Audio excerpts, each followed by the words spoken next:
हो जाए स्टार्ट।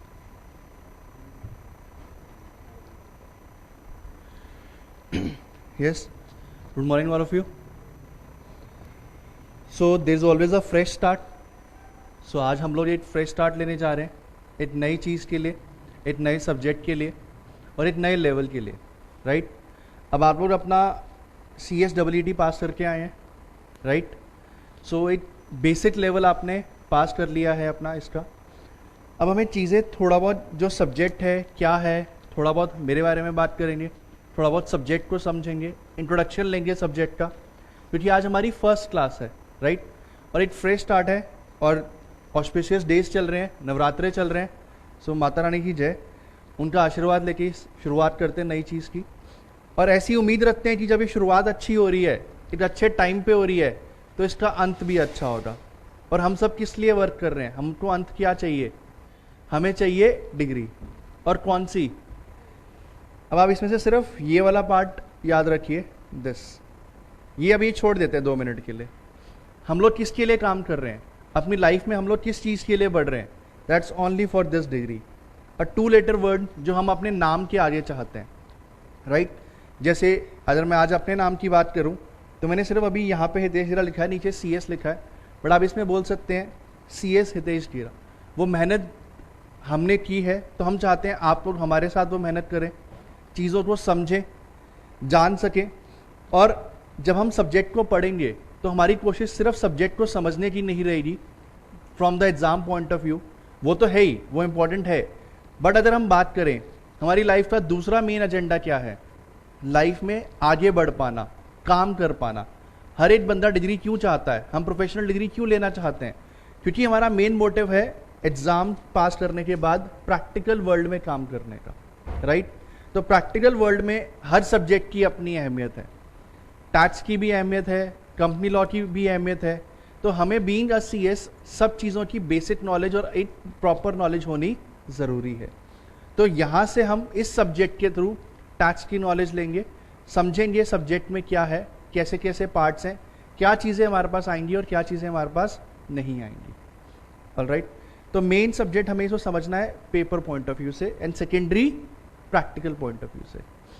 अगर मैं बात करें कि आज तक जितना प्रैक्टिकल एक्सपोजर मैंने लिया है हर जगह से, being into practice from more than 10 years, अगर हम बात करें तो वो सब एक्सपीरियंस जो प्रैक्टिकल वर्ल्ड में मैंने इस सब्जेक्ट में लिया है, वो सब इन क्लासेस के थ्रू मैं आपके साथ लेके आना चाहता हूँ। हमारा मेन मोटिव सिर्फ सब्जेक्ट को समझ के आगे चलना नहीं है, अच्छे से समझेंगे, अच्छे मार्क्स लेके आएंगे और उसके बाद अच्छे से प्रैक्टिकल वर्ल्ड में जाके दुनिया को बताएंगे कि हाँ, हम इस सब्जेक्ट में भी काम कर सकते हैं। ऑलराइट, और जैसे आप लोगों को पता है कि अब आपके पास ग्रुप्स आएंगे और सब्जेक्ट्स आएंगे, तो हमें थोड़ा बहुत समझना है हमारे पास कितने ग्रुप्स हैं। पता है आप लोगों को एग्जीक्यूटिव लेवल में हमारे पास कितने ग्रुप्स निकल के आते हैं? 2 ग्रुप्स हैं, राइट। हर ग्रुप में कितने पेपर हैं बच्चे? 4 पेपर हैं हर ग्रुप के अंदर, राइट। कितना पासिंग मार्क्स है? 40, राइट। हर सब्जेक्ट में हमें 40 चाहिए, बट वो क्या हमारे लिए मायने रखता है? नहीं। हमें चाहिए क्या? अगर हम बात करें, हमें चाहिए 50 परसेंटाइल, राइट। हमें कितना चाहिए? 50 परसेंटाइल। क्या हम सिर्फ इस 50 के लिए काम करेंगे? 50 से ऊपर एक चीज और आती है, अगर आपको पता हो तो, 60 मार्क्स। इसमें हमें क्या मिलता है? एग्जेम्पशन मिल जाती है। तो हमें मिनिमम सब्जेक्ट वाइज टारगेट रखना है कि हम 60 लेके आ सकें। देखिए, 40 नंबर लाने से हमारा ओवरऑल एग्रीगेट 50 परसेंटाइल नहीं बनेगा, वो हमें चाहिए ही चाहिए। तो वो कैसे आएगा? जब हम सब्जेक्ट्स में 60 स्कोर कर पाएंगे। तो हमें देखिए, हमारा जो फर्स्ट ग्रुप है उसमें 4 पेपर हैं, उन 4 में से हमें ये जानना है कि किन पेपर्स में हम 60 क्रॉस कर सकते हैं, 60 मार्क्स टच कर सकते हैं। वो हमारा सबसे ज्यादा बड़ा मेन पॉइंट रहेगा। We will not go for 50 और 40, ना हम 40 के लिए जा रहे हैं ना हम 50 के लिए जा रहे हैं। We all will aim for an exemption in this subject, right. अगर हम बात करेंगे एग्जाम्शन की, तभी हम एग्जाम्शन लेके आ पाएंगे, राइट। और क्या मैं 60 का टारगेट सेट करके 60 नंबर ला सकता हूं? मुश्किल है, थोड़ा सा मुश्किल है। तो हमें टारगेट कितना एम करना चाहिए? इससे ऊपर एम करना चाहिए। सो हमें एक्सीलेंस का उम्मीद रखनी है इस सब्जेक्ट के अंदर, एंड वी विश हमें टारगेट रखना है 80 to 90 का इस सब्जेक्ट के अंदर. That is quite a lot possible being an objective paper. हमारा जो ये एग्जाम है, ये हम सबको पता है, हमारा टैक्स का पेपर ऑब्जेक्टिव है. I am not saying it's easy, ऐसा नहीं है ऑब्जेक्टिव है तो इजी हो गया. अभी आप लोग CSWT से आए हैं तो वहां से अब लेवल बढ़ के आप लोगों के पास आएगा. मेजर जो बच्चा है CSWT वो ये कि 12th किया, आप CSWT कर लिया, अब आप एग्जीक्यूटिव लेवल में आ गए हैं. तो अब हमें आगे बढ़ना है, अपने लेवल को, अपने माइंड को. देखिए, जब भी हम लाइफ में आगे बढ़ते हैं, कोई नई चीज़ों पे जाते हैं, तो हमें अपनी उम्मीद में, अपनी सोच में फ़र्क लाना होता है. तो यहाँ हमें क्या करना है, हमें अपनी सोच बढ़ानी है, प्रैक्टिकली चीज़ों को सोचना शुरू करना है हल्का बहुत. क्योंकि अभी तक जो हम पढ़ रहे थे वो बहुत बेसिक लेवल था, अब हम एक दुनिया के नए लेवल पे जाने जा रहे हैं, तो वहाँ पे हमें चीज़ों को और अच्छे से समझना पड़ेगा. ठीक है, आज हम थोड़ा भी बेसिक समझते चलेंगे, क्लास में भी जाएंगे आगे. सब्जेक्ट का नाम क्या है? Tax laws. लॉ तो है ही, राइट. लॉ हमारे अब जीन्स में आने वाला है. जैसे हम बढ़ेंगे हम सारे लॉज ही पढ़ने वाले हैं. कंपनी लॉ हो गया, सेबी के गाइडलाइंस हो गए, सेबी एक्ट हो गया, RBI एक्ट के बारे में पढ़ेंगे, फेमा के बारे में पढ़ेंगे, और भी बहुत सारे लॉज है जो हमें पढ़ते चल रहे हैं, राइट. तो ये भी उनमें से एक लॉ है, टैक्स लॉज. तो टैक्स का मतलब क्या होता है? आप लोग सब थोड़ा बहुत समझते होंगे, मुझे पता है आप लोग अभी अभी फ्रेशर निकल के आ रहे हैं, CSWT क्लियर किया है, थोड़ी बहुत चीज़ें ही पता होंगी. बट अगर हम बात करें ना, हर बच्चा या हर इंसान टैक्स को कहीं ना कहीं सुन के आ रहा होता है, राइट. जैसे सबसे अच्छा एग्जाम्पल हम देखें, पिज़्ज़ा खाने हम कोई जाते हैं, पिज़्ज़ा हर एक को पसंद है, डोमिनोज में हर एक बंदा जाएगा, मैकडी में हर एक बंदा जाएगा, हम हर जगह जाते हैं, राइट. तो वहाँ पे आप बिल लेते हैं, एक पर्ची सी देते हैं मैकडी में या आप कहीं पर भी, तो उसमें एक टैक्स लगा हुआ होता है, राइट. तो हम वहाँ टैक्स दे के आ रहे होते हैं, राइट. तो हमने वो सुना है, वो टैक्स हमने देखा है, वो हमने बियर भी किया है, राइट. तो टैक्स बेसिकली हम हर बंदा दे के आ रहा होता है. आप कहीं भी जाएंगे, कहीं भी पढ़ेंगे, कहीं भी कुछ भी करेंगे, आप मेजर जगह पे टैक्स दे रहे होते हैं, राइट. और फिर आपको अपने पेरेंट्स को सुनते हुए देखा होगा कि जब वो अपने साल भर की इनकम कैलकुलेट करते हैं, उसके ऊपर भी वो टैक्स देते हैं, राइट. सो टैक्स आज से नहीं, सदियों से चला आ रहा है.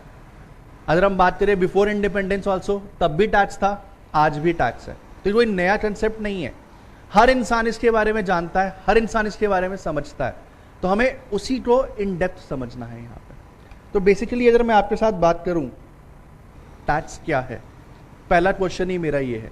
देखिए, कोई भी चीज़ पढ़ने जाएंगे तो हमें बेसिक पता होना चाहिए, उसके बारे में बेसिक नॉलेज होनी चाहिए, कैसे हम चीज़ों को समझ सकते हैं, कैसे हम चीज़ों में आगे बढ़ सकते हैं, वो सब नॉलेज हमें यहाँ से लेनी है. ये सिर्फ आपकी एक इंट्रोडक्टरी क्लास है, हमारा मेजर फोकस है कि आप बेस समझ सकें आज की क्लास में, थोड़ा बहुत हम लोग जान सकें, चीज़ों को अच्छे से व्यू कर सकें. पढ़ाई तो हमारी चलती रहेगी, अभी लंबा सिलेबस है, टाइम कंज्यूमिंग है, तो वो सब हमें करते रहना होगा. बच्चों का मैसेज आ रहा है, वॉइस नॉट ऑडिबल,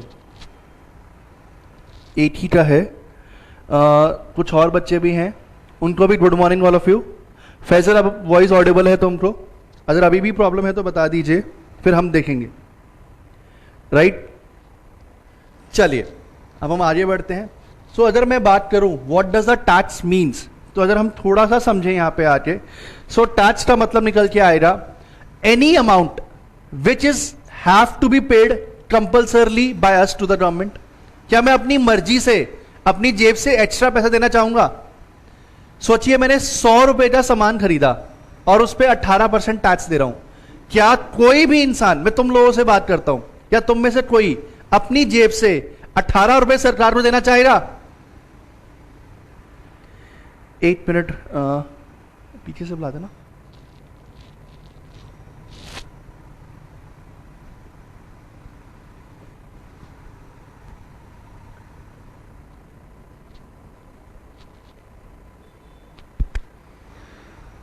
किसी बच्चे का मैसेज आ रहा है, आ रही है साउंड बट एक ईयरफोन में आ रही है सर, वो आपको देखना पड़ेगा, राइट.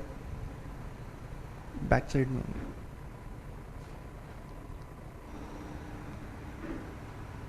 हाँ जी, अब वॉइस ऑडिबल है सबको? कोई परेशानी तो नहीं है? वॉइस कम आ रही है, बच्चों का मैसेज आ रहा है। हम अभी चेक करा रहे हैं, 2 मिनट दीजिएगा, बस 2 मिनट दीजिए बच्चे।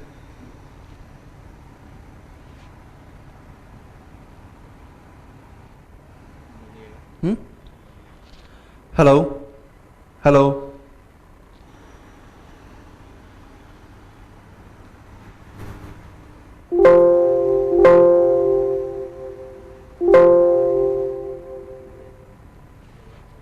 Hello hello, good morning.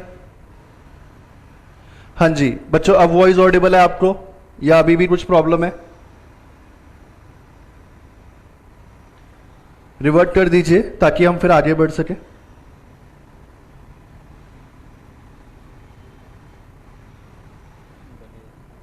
Hello hello hello hello,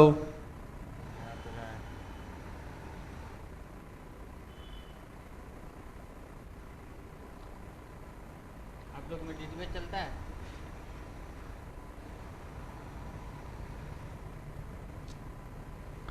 कोई बात नहीं, 2 मिनट बस दीजिए। अभी भी नहीं है क्या? Okay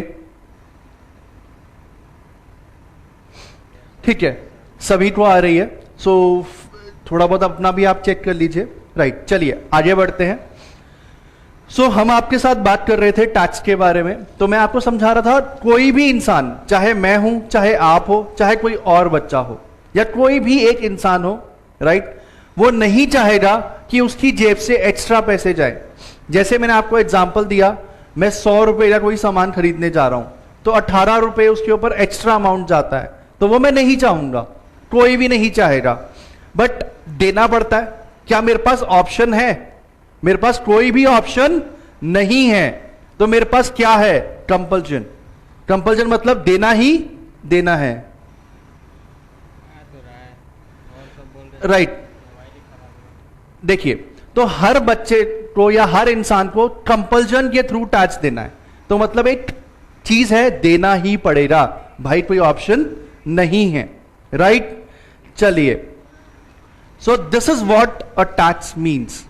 Tax is a compulsory fee charged by a government on a product, income or activity.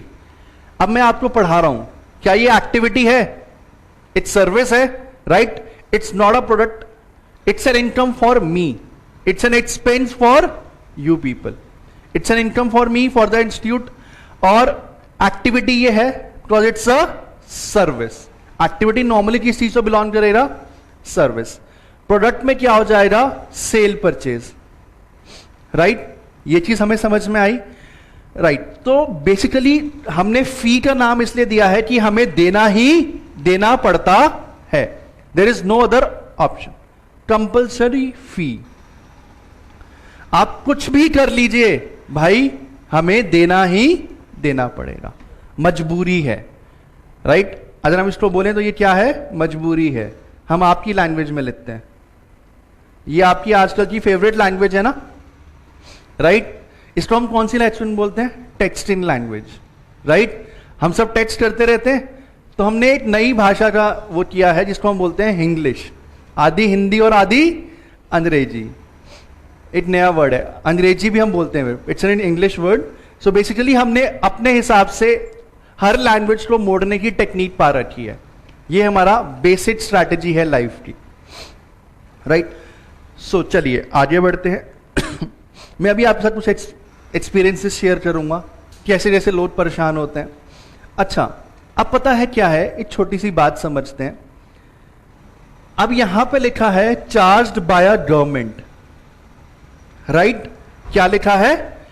Charged bye a government. अब एक छोटी सी बात समझो, क्या सरकार भी टैक्स देती है?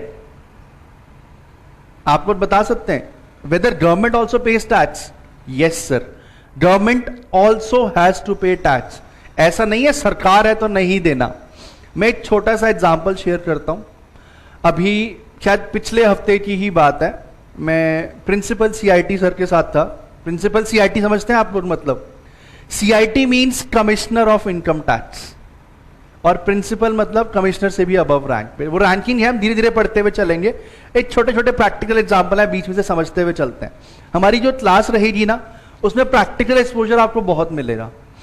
एक छोटे पान वाले से लेके एक बड़ी 300-400 करोड़ या उससे भी बड़ी कंपनीज का नाम नहीं कोट करूंगा, वो मेरे प्रैक्टिकल एक्सपोजर के खिलाफ हो जाएगा, राइट। जो हमारे प्रोफेशनल एथिक्स हैं, कोड ऑफ कंडक्ट है, पता है आपको, हर प्रोफेशनल का एक कोड ऑफ कंडक्ट है, हर प्रोफेशनल कोर्स। अगर आप CS हैं, CA हैं, CMA हैं, लॉयर्स हैं, हर एक का एक प्रोफेशनल कोड ऑफ कंडक्ट है।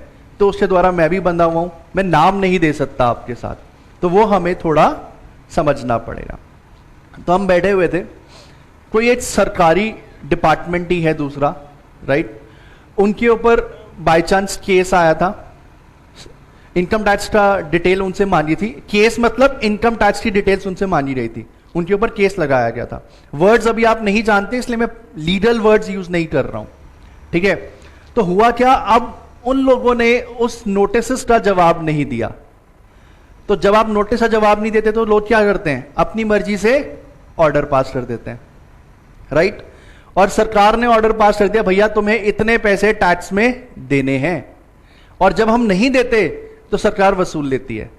वसूलती कैसे है, आपके बैंक अकाउंट में से पैसा निकाल लेगी, सरकार के पास इतनी पावर है। अगर आपने सरकार का एक भी रुपया देना है, वो ऑर्डर पास करके आप नहीं दे रहे, तो वो आपके बैंक अकाउंट में लेटर भेजेगी, अकाउंट फ्रीज करेगी और पैसा विड्रॉ कर लेगी। आपके पास फर्दर ऑप्शंस हैं, वो हम समझेंगे क्लास के साथ। तो देखिए अब क्या हुआ, इनकम टैक्स डिपार्टमेंट ने किसी और सरकारी डिपार्टमेंट के अकाउंट से पैसा विड्रॉ कर लिया। ऑल्दो वो स्टेट गवर्नमेंट डिपार्टमेंट की बात थी, आगे फिर वो केस चल रहा है, हमने आगे चीजें करी हैं, हो जाएगा, फेवर में ऑर्डर भी आ जाएगा, वो हम दिलवा लेंगे, हमें पता है, मैं डिटेल में आगे डिस्कस करूंगा।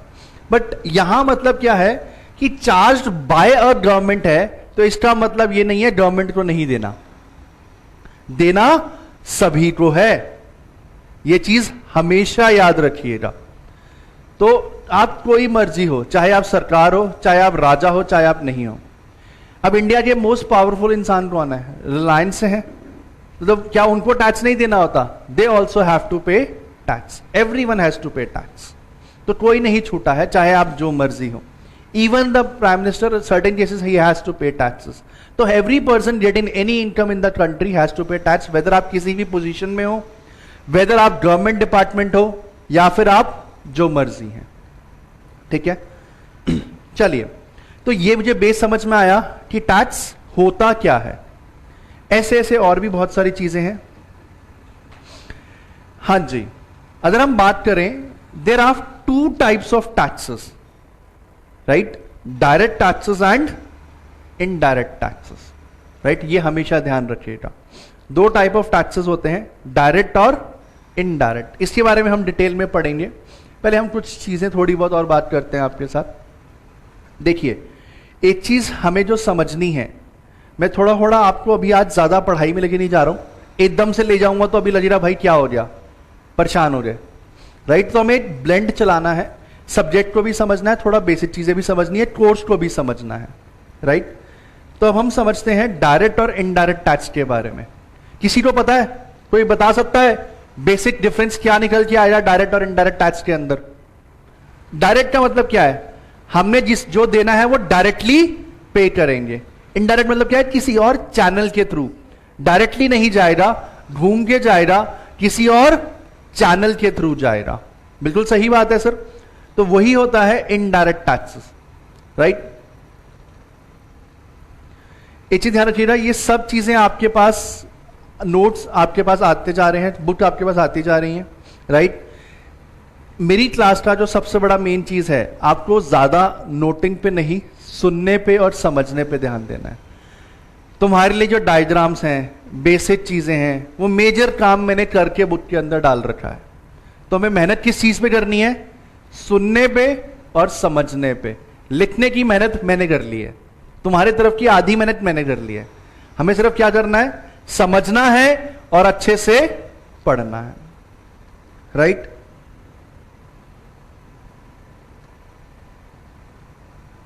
Right, direct taxation and indirect taxation. Direct tax का बेस्ट एग्जांपल कौन सा है सर? Income tax, right. जो हम लोग हमारी इनकम पे टैक्स देते हैं, राइट। मान लीजिए कोई भी एक बंदा है राम, राइट, राम जी, कोई भी एक बंदा है राम। अब उसने साल भर में 5 लाख रुपए कमा लिए। कितने कमाए? 5 lakh rupees in an year. तो उसको इसके ऊपर टैक्स देना होगा, राइट। हमने ये क्या बोला? इसने क्या किया है? ये अर्न, राइट। इसने ये पैसे कमा लिए। तो मैं इसको हम क्या बोलते हैं? अगर हम लीगल टर्म्स में बात करें तो इसको हम क्या बोलते हैं? इनकम। व्हाट डू यू से इट? इनकम। तो हमें इनकम के ऊपर क्या देना होगा? टैक्स। क्या देना होगा? टैक्स। तो any tax imposed paid on our income is termed as income tax. देना होगा या नहीं देना होगा, टैक्स निकलेगा, टैक्स लायबिलिटी निकलेगी। लायबिलिटी समझते हो? असेट लायबिलिटी समझते थे। लायबिलिटी का मतलब क्या है? कोई चीज जो मुझे पे करनी है, देनी है लोगों को। तो अगर मैं इनकम अर्न कर रहा हूं, राइट, उसके ऊपर मुझे टैक्स देना पड़ेगा, ठीक है। इनकम कैसे आ सकती है? कैसे भी आ सकती है। पेन बेच के भी इनकम आ सकती है। आती है? हर कोई बंदा बेचता भी है, हम खरीदते हैं तो कोई बेचता भी है। हम जॉब करके भी इनकम कमा सकते हैं, हम बिजनेस करके भी इनकम कमा सकते हैं, हम पढ़ा के भी इनकम कमा सकते हैं। पढ़ के नहीं कमा सकते, बट पढ़ के हम फ्यूचर में कमाएंगे। आज हम क्या कमा सकते हैं? चीजों के इनकम की बात हो रही है, तो पढ़ा के हो सकता है, काम करके हो सकता है, any way any manner we can earn income. उसके ऊपर जो हमें लायबिलिटी सरकार को निकलेगी, वो क्या निकलेगी? Tax liability, and we have to pay that to the government. अब देखिए, इनकम किसकी है? राम की, राइट। तो इसके ऊपर टैक्स कौन पे कर रहेगा? राम। तो इस चीज में क्या हुआ? The person who is liable to pay tax and the person paying that tax to government is same, is Ram only. हमारे एग्जांपल में बात करें तो वो कौन है? राम। तो इनकम भी कौन कमा रहा है? राम। टैक्स भी कौन दे रहा है? राम। सो ये क्या हो गया? Direct system. डायरेक्टली जिस बंदे ने इनकम कमाई, उसी बंदे ने उसके ऊपर टैक्स दे दिया। तो वो हमारा निकलेगा डायरेक्ट टैक्सेशन सिस्टम। देखिए सर, आप लोगों की फर्स्ट क्लास है, पहली बार अपनी पूरे लाइफ टाइम में, लाइफ टाइम की बात करेंगे जितनी आपकी एज है हमारी आज, तो हम पहली बार इस सब्जेक्ट के बारे में पढ़ रहे हैं। तो जितना बेसिक सा बेसिक लेवल हम बना पाएंगे, हमें वही लेवल यहां पे बनाना है, ठीक है। अब हम रीड करते हैं साथ साथ। Under this system the person on whom tax is levied. Levied का मतलब क्या होता है? लगना, जिसपे टैक्स लग रहा है। लेवी एक वर्ड होता है जिसको हम बोलते हैं लेवी, मतलब लगना। So the person on whom tax is levied, जिसके ऊपर वो टैक्स लग रहा है, and who is liable to deposit are same.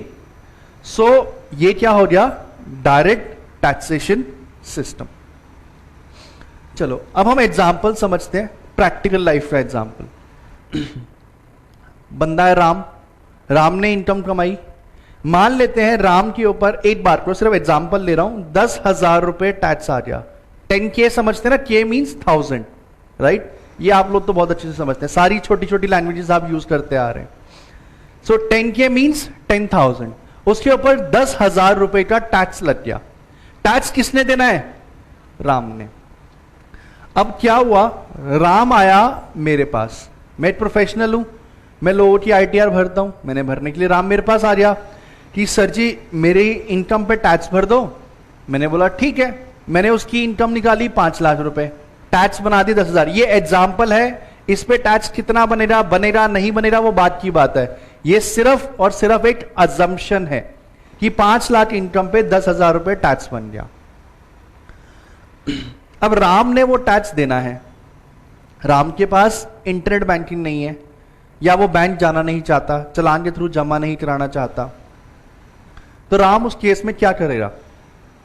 मेरे पास आया है, राम ने बोला सर मैं आपको 10,000 रुपए देता हूं, आप मेरा टैक्स भर दो। राम मेरे पास आया, राम ने मुझे बोला कि सर आप मेरा टैक्स भर दो। मैंने बोला ठीक है भाई सॉरी, अब टैक्स मैंने भरा गवर्नमेंट को, क्या अभी भी ये डायरेक्ट टैक्सेशन सिस्टम है या नहीं? 1 मिनट दीजिएगा।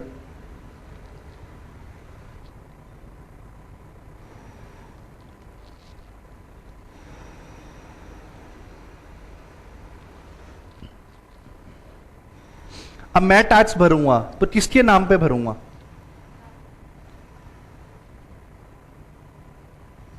राइट, राम के नाम पे ही भरूंगा। Sorry, good morning. हाँ जी, तो अब टैक्स का हम एक चालान भरते हैं, चालान किसके नाम पे जाएगा? राम के नाम पे। तो स्टिल ये डायरेक्ट ही है, क्योंकि राम ने मुझे पैसा दिया और मैंने उसी के नाम पे टैक्स भरा, तो मैं तो सिर्फ एक पर्सन हो गया paying something on behalf of Ram. मेरा कोई रोल नहीं है, सिर्फ मेरे अकाउंट से पैसा जा रहा है, everything, there is no other role. तो this is also direct taxation system, यहां पे कोई फर्क नहीं आया। क्लियर है sir? Any issues, any problem?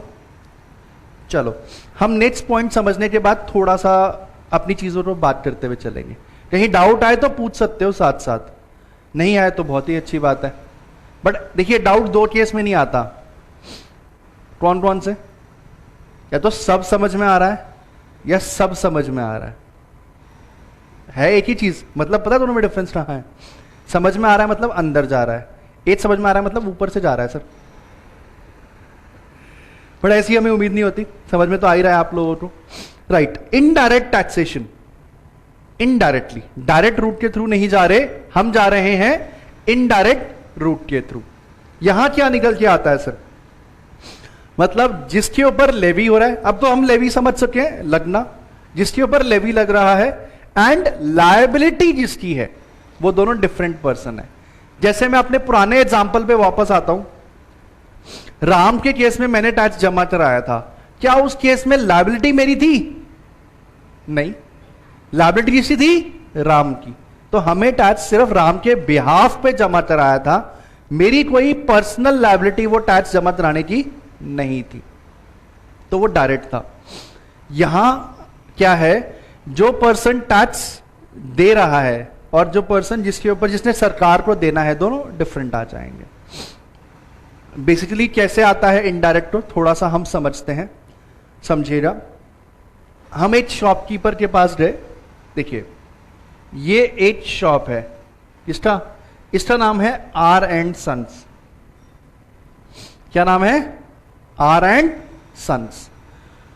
और एक ये बड़ा अच्छा सा बेचारा सा बंदा है, इसकी ये 2 आंखें, ये इसकी नाक हो गई, चेहरा हो गया, इसका नाम है श्याम। क्या नाम है? श्याम।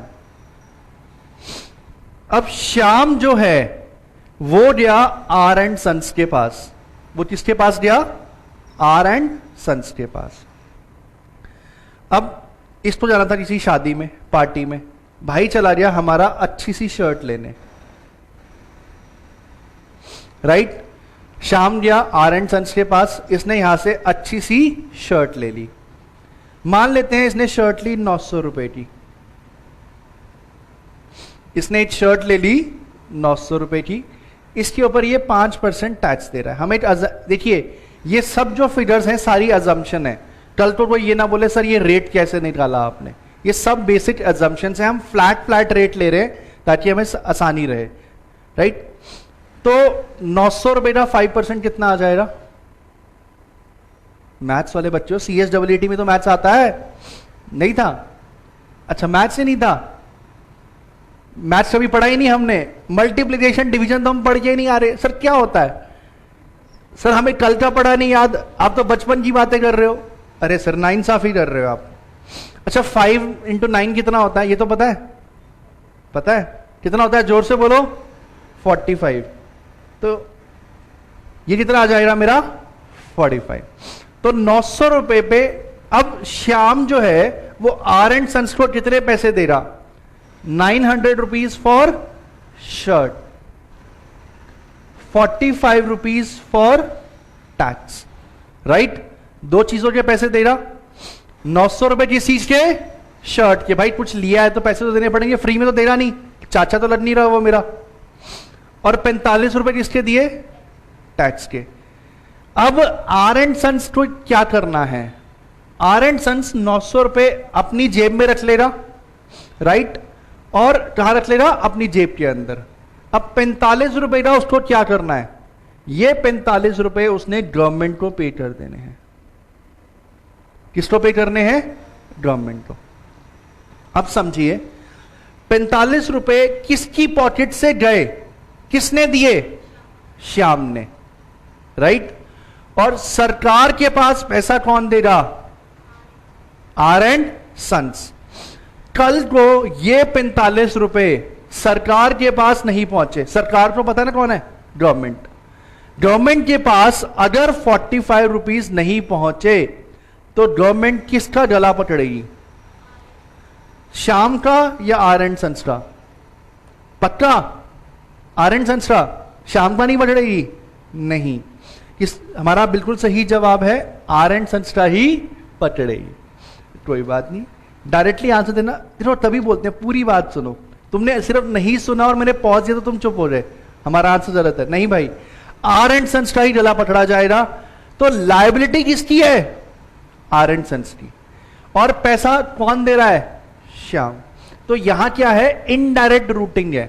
जिसकी जेब से पैसा जा रहा है और जिसने देना है गवर्नमेंट को, वो दोनों डिफरेंट पर्सन्स हैं। वो दोनों डिफरेंट पर्सन्स हैं। तो ये 45 रुपए जो हैं ये क्या होंगे? सरकार के पास चले जाएंगे आर एंड सन्स से। तो this all system is indirect taxation. तो हमने श्याम महाराज को भी याद कर लिया और राम जी को भी याद कर लिया। नवरात्रों में हमारा शुभ दिन चलेगा। चलिए यहां तक क्लियर है सर? बेस समझ में आया हम लोगों को? एक बेसिस पता चला कि टैक्स किस तरीके से लिया जाता है, राइट? देखिए हम अभी यही समझते हैं क्योंकि हमें ये चीजें हमारे सिलेबस में है। ऐसे तो बहुत सारे और टैक्सेस होते हैं जो हमारे सिलेबस में नहीं आते, राइट? अच्छा, टैक्स लेने की पावर किसके पास है? स्टेट गवर्नमेंट या सेंट्रल गवर्नमेंट या किसके पास? दोनों के पास है, राइट?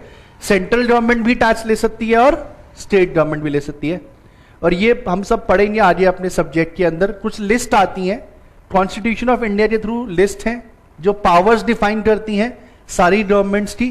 तेरा 3 लिस्ट, कौन कौन सी 3 लिस्ट है? कॉन्स्टिट्यूशन पढ़ा था हमने, मतलब थोड़ा बहुत, पूरा नहीं पढ़ा कॉन्स्टिट्यूशन तो कभी। लिस्ट बेटा, लिस्ट, पावर्स लिस्ट, वो नहीं बोल रहा मैं जो आप बाइफर्केशन कर रहे हैं। One is union list, state and concurrent. 3 list हैं जो पावर्स डिफाइन करती हैं गवर्नमेंट्स की in the constitution of India. Alright, तो पहला है union list, second one is state list and the third one is concurrent, right? Union किसकी बताई थी? यूनियन गवर्नमेंट कौन सी होती है? Central government, right? स्टेट का तो हमें समझ में आ गया। और कंकरेंट जो कॉमन पावर्स डिफाइन करती है, राइट? तो हमारा जो टैक्सेशन सिस्टम है वो दोनों के उसमें आएगा, राइट?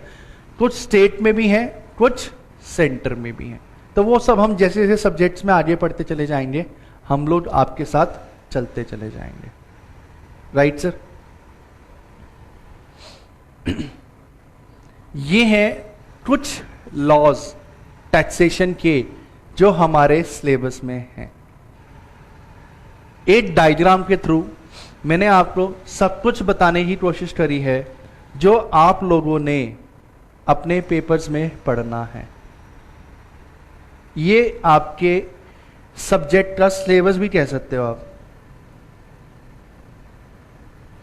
जो आपका ये सब्जेक्ट है इसके अंदर जो आपको ये पढ़ना है ये आपका पूरा सिलेबस है भाई। बट हम पूरा नहीं पढ़ेंगे, ये नहीं सब कुछ ही पढ़ लेंगे। हमें पूरा CGST एक्ट नहीं पढ़ना, पूरा IGST नहीं पढ़ना, पूरा कस्टम्स एक्ट नहीं पढ़ना। हमें इन डेप्थ जाके नहीं पढ़ना, हमें एक लेवल तक पढ़ना है। इनकम टैक्स एक्ट भी हमें पूरा नहीं पढ़ना, क्योंकि आप लोगों को पता है टैक्स दोनों लेवल्स पे आता है, एग्जीक्यूटिव पे भी और उस प्रोफेशनल लेवल पे भी, राइट। तो हमें दोनों लेवल्स पे उसको समझना पड़ेगा और पढ़ना पड़ेगा। ऑलराइट,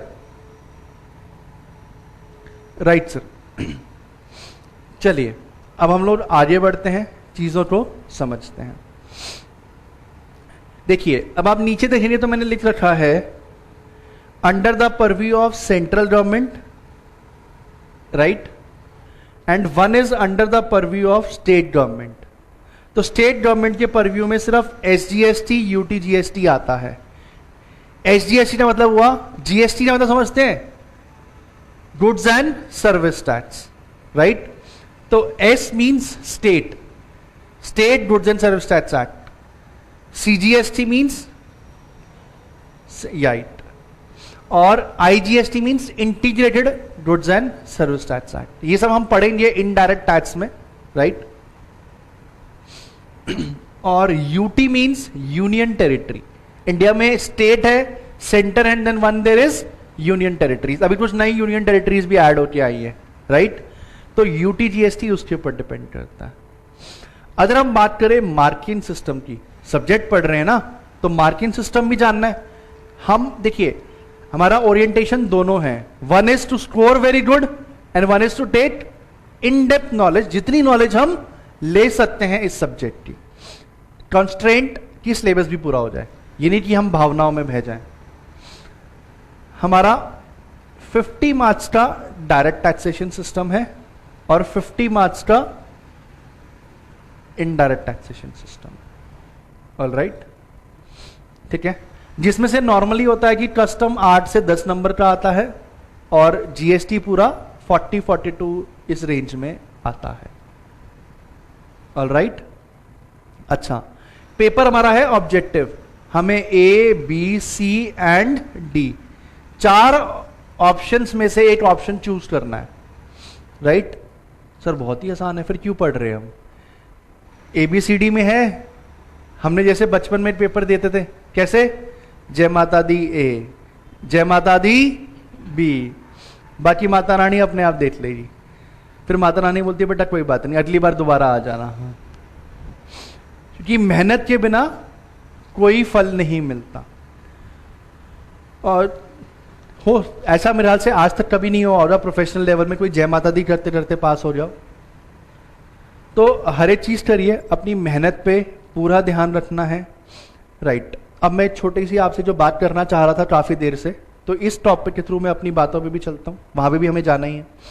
देखिए सर, अभी तक आप लोग स्कूल लेवल में थे, एक बचपन वाला मोड था, हंसी मजाक करते हुए पढ़ गए। 11th स्टैंडर्ड में वैसे ही क्या पढ़ाई हुई हमें पता है। 10th के बोर्ड CBSE ने वैसे ही हटा दिए हैं, तो टेंशन आधी हमारी लाइफ से वैसे ही खत्म हो गई थी। हमारे लेवल में पूछो, 10th में भी बोर्ड हुआ करते थे, अच्छा थे। फिर 12th में तो बोर्ड आ गए, बट अब लेवल थोड़ा सा डाउन आता जा रहा है, थोड़ा सा, ज्यादा नहीं, कंपटीशन बढ़ गया, मैं नो डाउट। तो आपने 12th में बोर्ड दिया, बट अब जो आपका लेवल है लाइफ का बहुत सीरियस लेवल है। हंसी मजाक की जिंदगी छोड़नी नहीं है, टाइम फ्रेम के साथ बांटनी है, दोनों चीजों को मैनेज करना है। आपको अपनी लाइफ में हर एक चीज को कंप्लाई करते हुए चलना है। हंसी मजाक करो, बाकायदा करो, कोई रोक टोक नहीं है, बट ध्यान अपनी पढ़ाई पे भी देना है। और जैसे मैंने आपको समझाया, मेहनत के बिना कोई फल नहीं मिलता, मेहनत करोगे तो फल मिलेगा। जिंदगी में जब हम कुछ खोते हैं तभी हम कुछ पाते हैं, राइट। तो अब आप जिन स्टेज में आ रहे हैं, देखिए CSWT हम सबने क्वालिफाई कर लिया, तभी हम यहां बैठे हैं। तो बट मतलब नहीं कि हम आसमान में चढ़ गए, गिव अ टैप और आगे बढ़ जाओ। अब जो नेक्स्ट लेवल है उस पर मेहनत करो। एक कोट है जो मैं अपनी लाइफ में अपने आप को जब बैठ जाता हूं ना, जिंदगी में बैठना मतलब समझते हो, रुक गए, थम गए एक जगह चलते हुए। तो एक कोट है जो मैं अपने आप को बहुत बार बोलता हूं और अगले ही पल खड़ा हो जाता हूं। तो आज आप लोगों के साथ भी शेयर करना चाहूँगा। ऐसे कोट्स आपको मिलते रहेंगे मेरी पूरी क्लास के अंदर, कुछ अच्छे होंगे कुछ नॉर्मल होंगे, बुरे तो कोई नहीं होगा क्योंकि बुरे कोट हम बोल नहीं देनी है।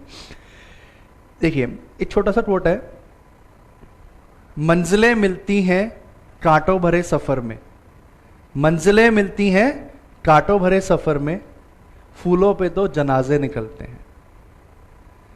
मतलब सिंपल है सर इस कोट का, कांटों भरे सफर का मतलब कुछ खो के अपनी, देखिए अब आप लोग सुबह सुबह यहाँ आए हैं क्लास लेने, तो अपनी सुबह की नींद जो बहुत प्यारी होती है वो खो के आए हैं, और इसके लिए आपको रात को जल्दी सोना पड़ा होगा। तो रात को जल्दी सोना पड़ा होगा तो जिनको आपको मैसेजेस करने थे वो आप रात को नहीं कर पाए होंगे, तो आपको जल्दी उनको गुड बाय करके सोना पड़ा होगा। सुबह उठ के फिर आपको जल्दी उठ के क्लास के लिए आना है, तो आप कुछ मेहनत कर रहे हैं। बट मेरी आपसे गुजारिश है, जैसे जैसे हम अपनी क्लासेस में, सिर्फ मेरे सब्जेक्ट में नहीं सारे सब्जेक्ट्स में, जैसे जैसे हम क्लासेस में आगे बढ़ेंगे हमें अपनी मेहनत को और बढ़ाना है। हमने जितनी मेहनत आज तक करी है वो अब हमें पूरी लाइफ की इस टाइम पे करनी है। अगर हमने आने वाले साल 2 साल भर में अच्छे से मेहनत कर ली, अच्छे से लाइफ में आगे बढ़ गए, तो हम अपने आप को एक अच्छी पोजीशन में लाइफ में देख पाएंगे। जो सपना लेके हम चले हैं वो कारवां पे हम पहुंच सकेंगे। तो हमारा मेन ड्रीम है सीएस, तो उसके लिए मेहनत हमें करनी ही करनी पड़ेगी, राइट। तो उसके लिए पूरा ध्यान दीजिए, मेहनत जितनी अभी तक करी है उससे ज्यादा अब करिए। ये अभी शुरुआत है, अभी सर्दियों के दिन और आएंगे, उसमें भी सुबह सुबह आपको आना पड़ेगा। टेंशन मत लीजिए, हम भी आते हैं, राइट। तो मेरा मेन ये कहना है कि मेहनत पूरी लगानी पड़ेगी, सब्जेक्ट को अच्छे से इन डेप्थ समझना पड़ेगा। जितनी मेरी तरफ से पूरी आपका सपोर्ट रहेगा, आप डाउट्स ले सकते हैं, सब कुछ कर सकते हैं, मैं हमेशा आपके लिए अवेलेबल हूं। बट मेरी अवेलेबिलिटी का फायदा, जो नॉलेज मैंने इतने साल काम करके चीजों में करके, और जो बाकी हमारे टीचर्स ने सबने अपनी लाइफ में कहीं ना कहीं प्रैक्टिकली चीजों को हैंडल करके ली है। देखिए सर, बुकिश लैंग्वेज बहुत सारे लोगों के पास होती है, बट उसको प्रैक्टिकली अप्लाई कर पाना मेन चीज निकल के आती है। तो वो हमें यहां पे समझना है, ठीक है। और उसको हमें इन डेप्थ लेके भी चलना है, राइट।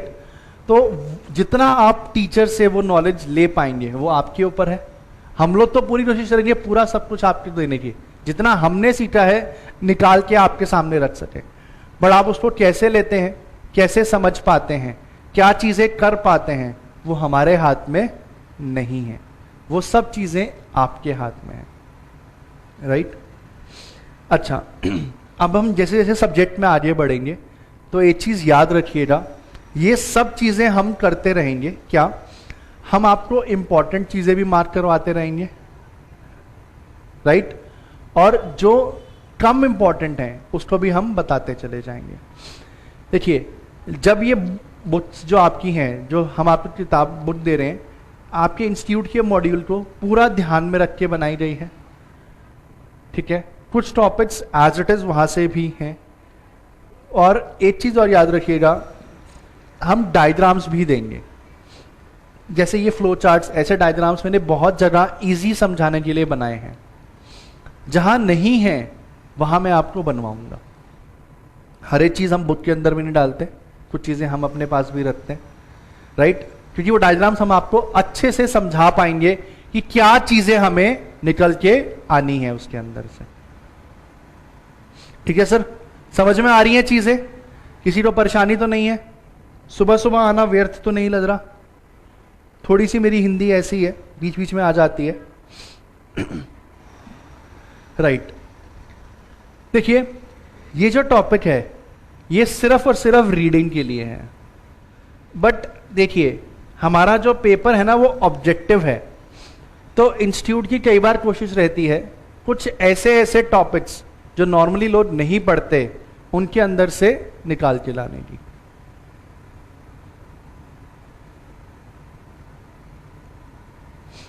राइट, समझ में आया? तो वो सब चीजें हमें यहां पे समझनी होती हैं। ओके, तो हमारी कोशिश ये है कि हर एक टॉपिक जो बुक के अंदर है वो हमारा कहीं ना कहीं हमारी आंखों के आगे से गुजरा हुआ हो, ठीक है। तो अगर हम उसको पढ़ चुके होंगे तो कोई भी क्वेश्चन आएगा तो मुझे आंसर देने में पता होगा। देखिए मेरे पास 4 ऑप्शंस हैं, I have to choose the best. तो कुछ ऐसे क्वेश्चंस आएंगे जो कुछ ऐसी अजीब सी लाइनों से निकल के आएंगे, राइट। वो फिल इन द ब्लैंक्स के तौर पे आपको क्वेश्चन दे देते हैं ऑब्जेक्टिव में। तो उन चीजों के लिए हमें एक बारी गो थ्रू होना जरूरी रहता है। इसलिए हमारी कोशिश है कि हम बुक के पार्ट्स को भी कवर करते हुए चलें, कोई भी चीज बीच में से ना छोड़ें, राइट। जब आप यहां देखेंगे कैरेक्टरिस्टिक्स ऑफ टैक्सेशन, तो मैंने सिर्फ हेडिंग्स डाली हैं, राइट। जब आप बुक में जाएंगे तो बुक में इसकी इन डेप्थ डिटेल भी है, ऑलराइट। जब हमने ये प्रेजेंटेशन बनाई है इसमें मैंने सिर्फ हेडिंग्स को लिया है क्योंकि ज्यादा इंपॉर्टेंट नहीं है। आपको इन लोगों को, इस चीजों को अच्छे से एक बार रीड करना है।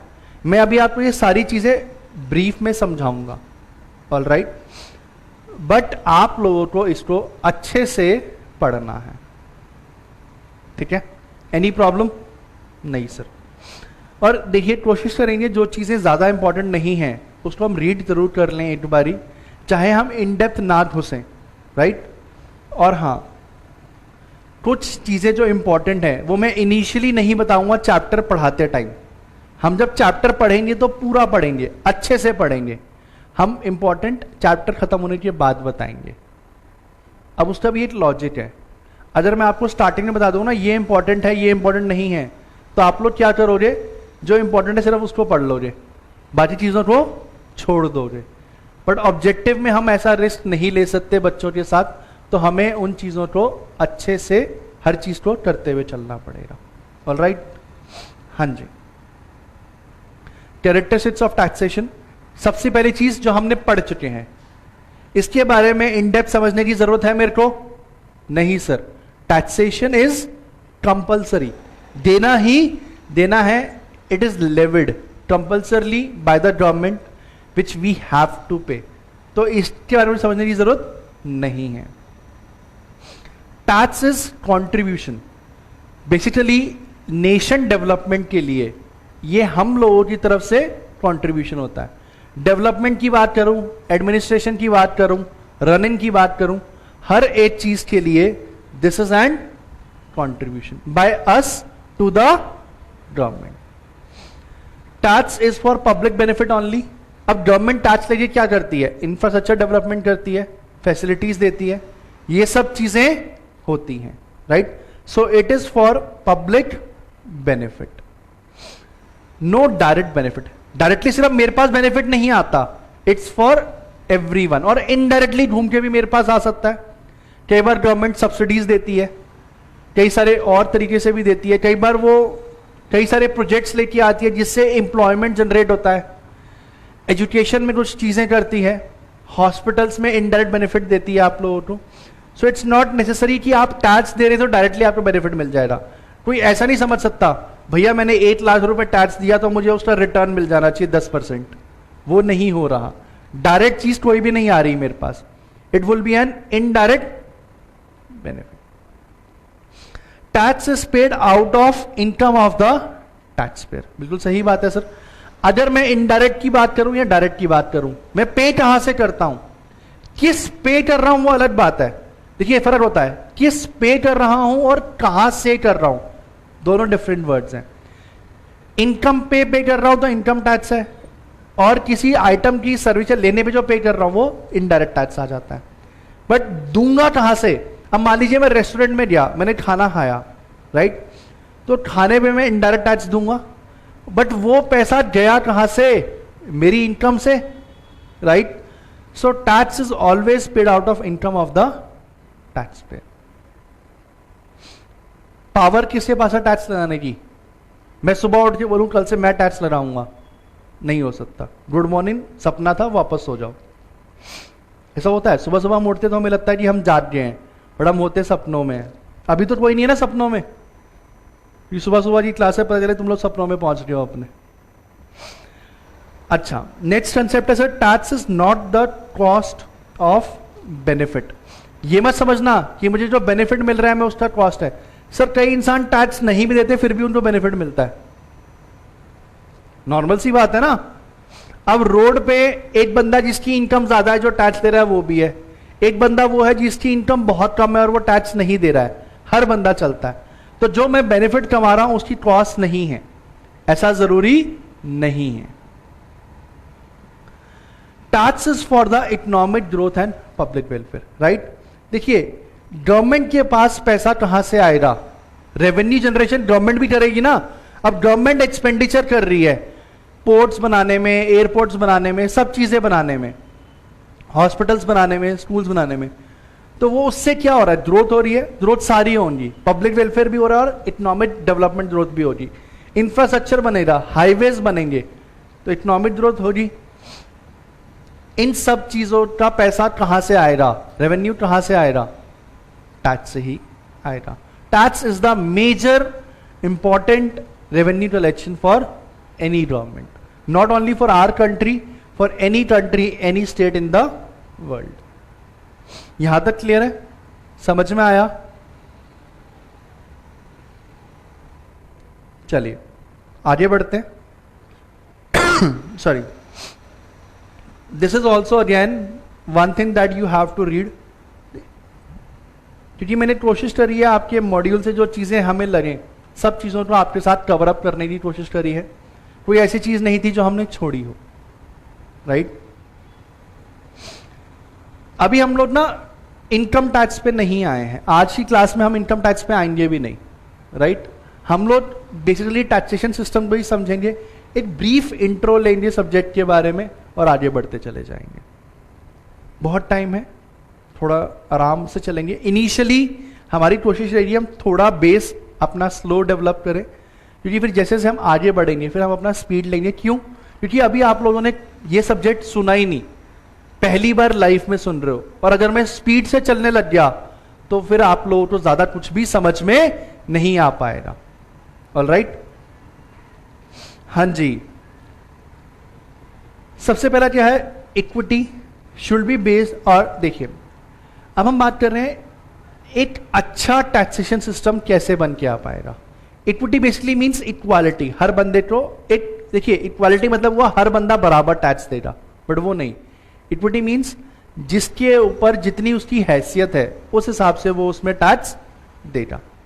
तो यही आ रहा है, should be based on his ability to pay, right. Certainty, certainty का मतलब क्या निकल के आएगा, एक मिनट दीजिएगा।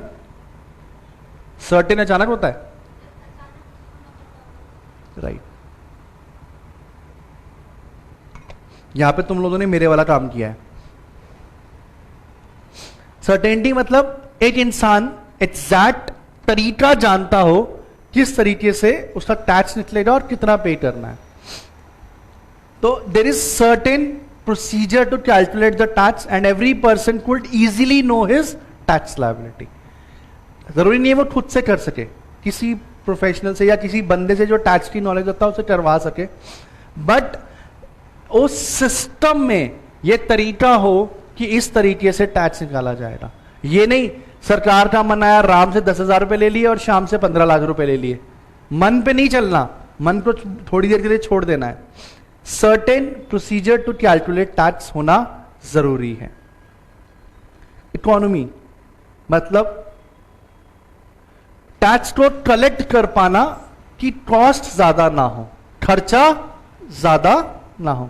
अब देखिए टैक्स कलेक्शन के लिए गवर्नमेंट को ऑफिसेस बनाने पड़ते हैं, जैसे इनकम टैक्स डिपार्टमेंट है पूरा, सबकी सैलरी जाती है, रिकवरी प्रोसीजर्स भी होते हैं, बहुत सारी और चीजें भी होती हैं। तो अब भैया ऐसा ना हो मैंने लोगों से लिया तो टैक्स 100 रुपए और उसके लिए जो खर्चा कर दिया वो कर दिया 820 रुपए, तो फिर वो फायदा नहीं है। So it should be, the system should be in such a manner so that the cost to collect that tax from people should be economical and low. ठीक है? ऑटोमेटिक स्टेबलाइजर मतलब ओवरऑल जाके वो आपस में सेट ऑफ कर पाए, बराबर कर पाए, नेशनल इनकम लेवल पे वो एक मेजर पोर्शन सब्सिडाइज कर पाए। कन्वीनियंस, जैसे अब आप देखेंगे आजकल, पहले जो था मैनुअल प्रोसीजर्स थे सारी चीजों के। जब आप अपना इनकम टैक्स भरते थे या इनडायरेक्ट टैक्स भरते थे, कुछ भी भरते थे, वो सब क्या था, बहुत लेंदी प्रोसीजर्स हो रहे थे। मैनुअली आपको जाके आईटीआर भरनी पड़ती थी। मैं आपके साथ एक किस्सा शेयर करता हूं। इट्स वे बैक, शायद 2010 की बात है या 8 की बात है, हाँ इतना पुराना मैं काम कर रहा हूं। तब हम ट्रेनिंग लेवल में हुआ करते थे, हमने भी कभी ट्रेनिंग की थी। तो 2008 की बात है, जब मैनुअल रिटर्न्स जाया करती थी।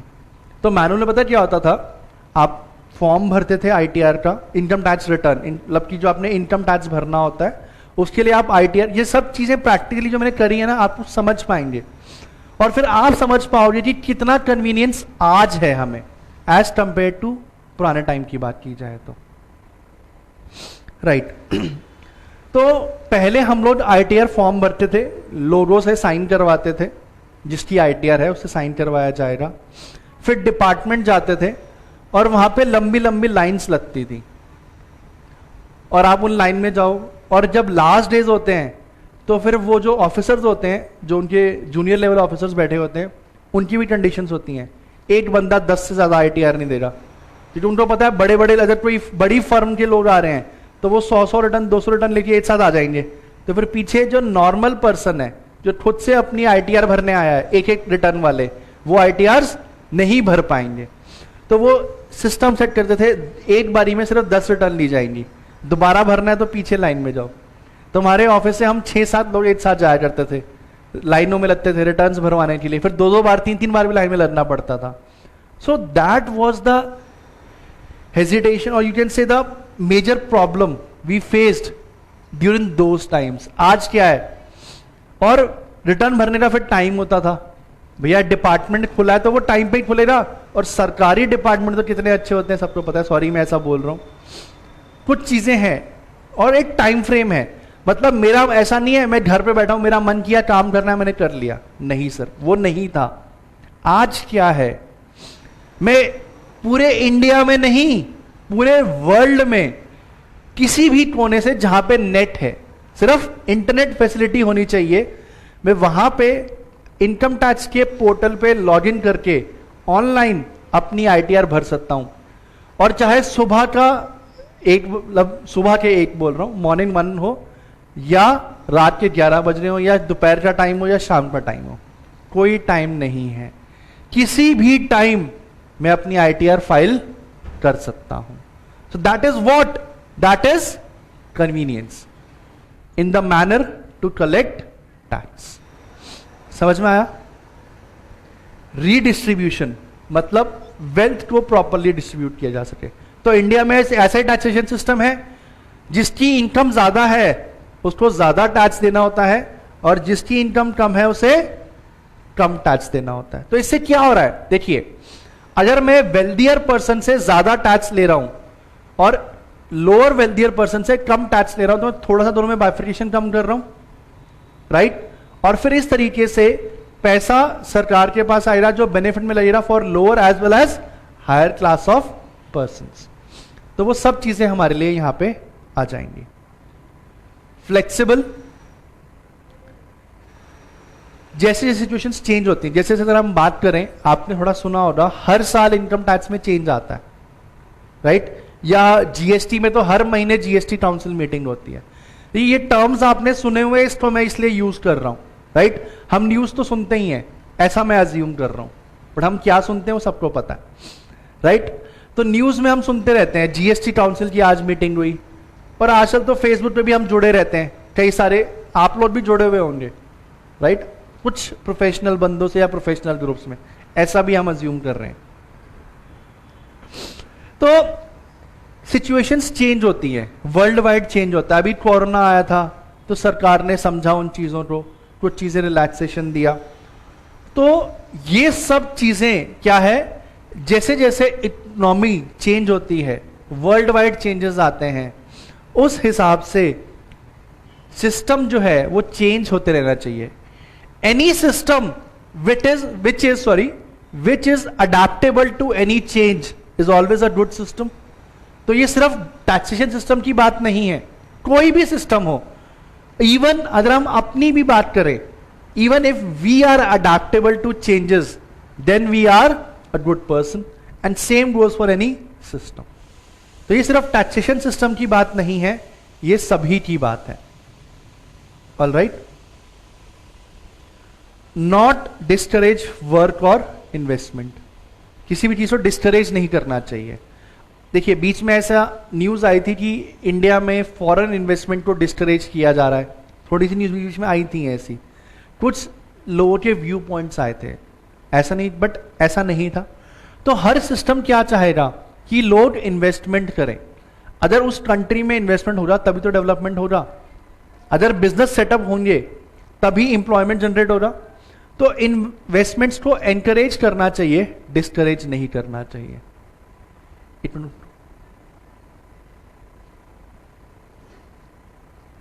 राइट तो हमें इन्वेस्टमेंट्स जो है वो एनकरेज करनी चाहिए। जैसे गवर्नमेंट अब क्या कर रही है, इंडस्ट्री सेटअप हो, ये चल रही है, जब इंडस्ट्री सेटअप होती है तो गवर्नमेंट ने उसके लिए टैक्सेस की बात करी है। क्या हो गया, बंद हो जाए? अच्छा राइट, देखिए जैसे अभी हम बात करें, जो हमारी कंपनीज होती हैं, कंपनी के ऊपर कुछ टाइम पहले तक 30% टैक्स लगता था, मतलब 100 रुपए कमाओगे तो 30 रुपए टैक्स चला जाएगा। फिर सरकार ने कुछ टाइम पहले टर्नओवर बेस किया कि आपका 25% टैक्स हो जाएगा, वो सर्टेन लोअर लेवल कंपनीज, उस टर्नओवर लिमिट को भी बढ़ा दिया गया। राइट अभी करंटली वो 400 करोड़ की, अगर आपका टर्नओवर 400 करोड़ है, वो कुछ कंडीशंस हैं, हम पढ़ेंगे आगे चल के। फिर सरकार ने अभी पिछले साल नए रूल्स निकाले जिसमें और आसान कर दिया, टैक्स रेट को और कम कर दिया, 22% कर दिया। तो व्हाट इज दैट, अब सरकार बोल रही है आप और बिजनेस करें, तो बिजनेस करने के लिए इन्वेस्टमेंट करेंगे, तो वो एनकरेज कर रही है, डिस्करेज नहीं कर रही। आपने देखा होगा हर महीने जीएसटी काउंसिल की मीटिंग होती है, जो इंडस्ट्रीज डाउन जा रही होती हैं सरकार उनको सब्सिडीज देती है, जीएसटी रेट कम कर देगी, कुछ ना कुछ करती रहेंगी। तो वो क्या कर रही हैं, एनकरेज कर रही हैं, डिस्करेज नहीं कर रही। जैसा अभी आपने सुना होगा लास्ट टू लास्ट बजट में और इस बजट में भी आया था थोड़ा बहुत, कि जो इलेक्ट्रिक कार्स हैं, अब गवर्नमेंट चाहती है कि इन्वेस्टमेंट इलेक्ट्रिक कार्स में हो, किसी भी इंडस्ट्री में जब वो चाहती है, तो उसने वहां पे लोगों को बोला कि अगर आप इलेक्ट्रिक कार खरीदोगे तो हम आपको इतना टैक्स एग्जेम्पशन देंगे, टैक्स बेनिफिट देंगे। राइट तो सरकार क्यों क्या कर रही है, इन्वेस्टमेंट इंकरेज कर रही है, तो that is an good system. Right तो वो चीज हमारी यहां से निकल के आ रही है, समझ रहे हैं सर, चीजें पता चल रही हैं हमें। ऑल राइट अब हम 2 मिनट यहां थोड़ा सा थमते हैं। अभी तक हमने बेस समझा है, राइट अब हम हल्का बहुत इनकम टैक्स को टच करेंगे। अगर आपको याद हो, यहां जब हमने आपके साथ बात करी थी, राइट हमने ये पढ़ना है अभी आपके साथ, राइट दिस पार्ट, ये 50 मार्क्स का हमने कवर अप करना है। All right direct taxation system में इनकम टैक्स पढ़ना है, ठीक है, ये हम बाद में पढ़ेंगे, ये चीज हमें पढ़नी शुरू करनी है। ज्यादा इन डेप्थ में नहीं जाऊंगा इसके साथ, बट हम बेस समझते हैं आज के लिए। राइट ये हमारा पूरा 50 नंबर का है, तो आप समझ सकते हैं काफी इंपॉर्टेंट होगा। ऑल राइट अब देखिए हर एक चीज लॉ के बारे में इंफॉर्मेशन कहीं ना कहीं से मिलेगी। राइट इंफॉर्मेशन हमेशा कहां से मिलती है, एक्ट से। राइट सो इनकम टैक्स जो हमारा एक्ट है वो पास कब हुआ था, 1961 में, ठीक है, तो इसका नाम है इनकम टैक्स एक्ट 1961। बट हमें क्या सिर्फ यहां से इंफॉर्मेशन मिलती है, नहीं, अब हम जो समझने जा रहे हैं, जो नेक्स्ट टॉपिक मेरा है, हमेशा हमें कुछ भी पढ़ने से पहले उसका सोर्स जानना जरूरी होता है। Source means from where we will get the information. कहां से मुझे इस पर्टिकुलर पार्ट की इंफॉर्मेशन मिलेगी। These all are the components, you can say, sources, you can say, the matter जहां से हम इंफॉर्मेशन गैदर करेंगे, राइट। ये नाम थोड़े से कम विजिबल हैं, बट आप अगर अपनी बुक में देखेंगे तो सब कुछ विजिबल है। मैं रीड करता हूं आपके साथ, सारी चीजें हम समझते हैं। सबसे पहला कौन सा है? Income tax act. तो एक्ट तो हमें समझना पड़ेगा, हम पूरा एक्ट पढ़ते हुए चलेंगे। ऑल राइट, देखिए अगर आप लोग सुनते हो तो हर साल फरवरी मार्च के आसपास न्यूज में एक चीज बड़ी जोर शोर से चल रही होती है, फाइनेंस बजट। बजट आता है, बेसिकली फाइनेंस बजट नहीं, बजट आता है, जिसमें रेलवे बजट भी होता है, फाइनेंस बजट भी होता है, और भी बहुत सारी चीजें होती है।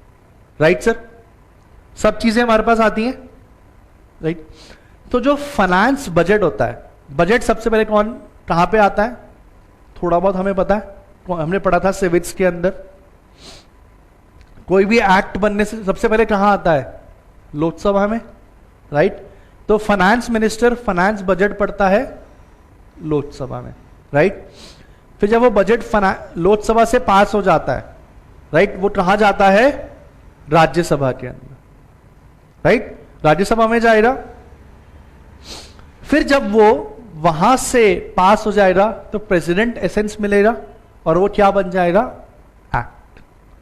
तो हर साल जो फाइनेंस बजट पास हो जाता है उसे प्रेसिडेंट अप्रूवल मिल जाता है, तो वो क्या बनता है? Finance act. और हर साल फाइनेंस बजट में इनकम टैक्स के ऊपर कुछ ना कुछ चेंजेस जरूर आते हैं। ऑलराइट, तो वो चेंजेस हमें पढ़ने होते हैं, हम सबने पढ़ने होते हैं। तो लेटेस्ट फाइनेंस एक्ट कौन सा आया जो हमारे सिलेबस में अप्लाई करता है? अभी आया। कौन सा साल चल रहा है? ये कौन सा चल रहा है? 2021, राइट। अब सुनिए, हमारा अटेम्प्ट कौन सा है? हमारा जो बैच चल रहा है वो चल रहा है अभी जून के लिए, नेक्स्ट ईयर जून के लिए चल रहा है, राइट, जून 2022। तो उसके लिए finance act 2021 is applicable. Alright, तो हम जो पढ़ेंगे, हम पढ़ेंगे income tax act 1961 amended by all the finance act, सिर्फ फाइनेंस एक्ट 2021 नहीं, all the finance act up to 2021। क्योंकि फाइनेंस एक्ट 20 भी आया होगा, 19 भी आया होगा, 18 भी आया होगा, 63 भी आया होगा, वो स्टार्टिंग से चलते हुए आ रहे होंगे। तो जितने भी फाइनेंस एक्ट में अमेंडमेंट्स आई हैं सारी हमें पढ़नी है up to the latest of finance act 2021। और एक बहुत अच्छी चीज बताऊं नॉलेज के लिए, ये है स्कोर करने के लिए, अच्छे नंबर लाने के लिए। जब भी कोई finance act first time paper में अप्लाई होता है तो वो अच्छी वेटेज रखता है किसी भी लेवल ऑफ एग्जाम्स के लिए। मतलब जब हम कोई चीज पेपर में पहली बार अप्लाई होने जा रही होती है तो उसके मार्क्स ज्यादा होते हैं, उसको अच्छे से पढ़ना जरूरी है। और मतलब इन शॉर्ट कम पढ़ के ज्यादा नंबर ला सकते हैं अगर हम यहां पढ़ें तो। बेसिकली कुछ चीजों में ज्यादा नंबर अच्छे स्कोर कर सकते हैं। देखिए एक्ट बहुत ज्यादा है, सिलेबस बहुत ज्यादा है, सारी चीजें ना भी याद रह पाए, बट ये चीज करना सब कुछ याद है, बट इस पे स्पेशल फोकस रखना है, इसमें अपनी निगाहें बिठा के रखनी है।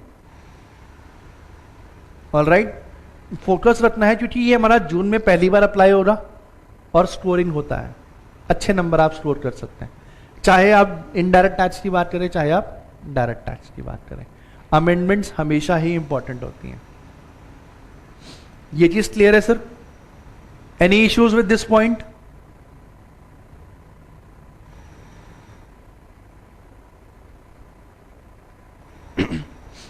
हम आपसे बात करेंगे अभी, निकिता 2 मिनट अभी दीजिए। वो चीजें भी रहेंगी एक्स्ट्रा जो है वो आपको सिर्फ आप बाद में कर सकते हैं। फाइनेंस एक्ट 20 भी पूरा होता ही है, जब मैं 21 कर रहा हूं तो वो भी थोड़ा बहुत आएगा। ठीक है, इनकम टैक्स रूल्स 1962 देखिए जब एक्ट बनता है, राइट, तो एक्ट में सारी चीजें नहीं आ पाती। एक्ट में क्या बताया जा रहा है, क्या चीज लगनी है, बट कैसे लगनी है वो तो हमें यहां पे नहीं बताया जाएगा। ऑलराइट, तो क्या मैनर होगा, क्या प्रोसीजर होगा, वो भी डिफाइन करना था, और सारी चीजें एक्ट में आ जाती तो वो बहुत ज्यादा बड़ा हो जाता। तो इसीलिए manner and procedure are defined under the rules.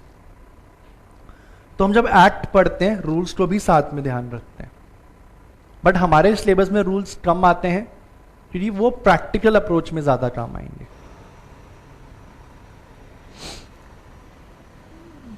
CBDT ये क्या होता है सर, हमें ये समझना है, राइट।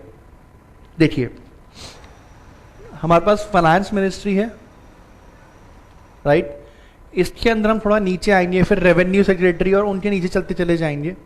तो government has divided 2 departments, right. There are 2 boards जो मेजरली इनके के ऊपर ध्यान रखते हैं, इनके डिपार्टमेंट्स के ऊपर, राइट। तो हमारे पास 2 डिपार्टमेंट्स हैं, CBDT and CBIC. CBDT refers to central board of direct taxes, right. Full form इसकी आप लोग याद रखिए, पेपर में कई बार वो लोग CBDT दे देंगे, कई बार फुल फॉर्म दे देंगे, इसके ऊपर भी क्वेश्चंस आते हैं। ऑलराइट, तो सर जो ये बोर्ड है, अब देखिए कई बार ऐसा होता है कि गवर्नमेंट ने एक्ट निकाल दिया, बट एक्ट को निकालने के लिए या उसका इंटरप्रिटेशन मतलब समझते हो, जो उसका मतलब निकल रहा है, वो कई बार इंडस्ट्री को समझ नहीं आता। अब मान लीजिए ऑटोमोबाइल इंडस्ट्री के लिए चेंज आया, इंडस्ट्री को समझ नहीं आ रहा, तो इंडस्ट्री के लोग रिप्रेजेंटेशन देते हैं बोर्ड को कि what is this matter exactly. तो उस केस में वो लोग अपना इंस्ट्रक्शंस, गाइडलाइंस या सर्कुलर के थ्रू देते हैं। कई बार हम लोग कुछ चेंजेस करने हो, कुछ चीजें निकालनी हो जो इनकी पावर के अंदर हैं, वो सब चीजें ये बाय सर्कुलर और बाय क्लैरिफिकेशंस इशू करते हैं, तो वो भी हमारे लिए एप्लीकेबल है, right. And last but not least is the judicial decisions. Judicial decisions का क्या मतलब निकल के आता है, orders, judgments by court, right. देखिए अब इंडिया में कोर्ट्स कौन कौन से हैं, ये सब चीजें हम आगे पढ़ेंगे इन डेप्थ में। अब हम भी बेसिक समझते हुए चल रहे हैं, सब एक नॉलेज ले रहे हैं, ओवरव्यू ले रहे हैं आज सब्जेक्ट। ये तो हम सबने सुना है, supreme court, high court and one is tribunal, right. तो इन सब की जो जजमेंट्स होती हैं वो भी एक्ट को समझने के लिए काम आती हैं, एक्ट के इंटरप्रिटेशन में काम आती हैं, एक्ट को लेवी करने के लिए काम आती हैं। तो ये भी एक सोर्स होता है, एक कंपोनेंट होता है। देखिए जब आप लोग बुक में देख रहे हैं तो इन सब चीजों को मैंने डिटेल में समझा रखा है वहां पे। ऑलराइट, यहां पे हम लोगों ने सिर्फ ओवरव्यू लिया है, रीडिंग मैंने जानबूझ से नहीं करवाई साथ में क्योंकि जरूरत नहीं है। जब आप लोगों ने मेरे वर्ड्स को समझ लिया तो वो आप आराम से रीड कर सकते हैं, वो मैंने लैंग्वेज ईजी दे रखी है वहां पे। ऑलराइट, तो ये हमारे मेजर सोर्सेज निकलते हैं इनको समझने के लिए।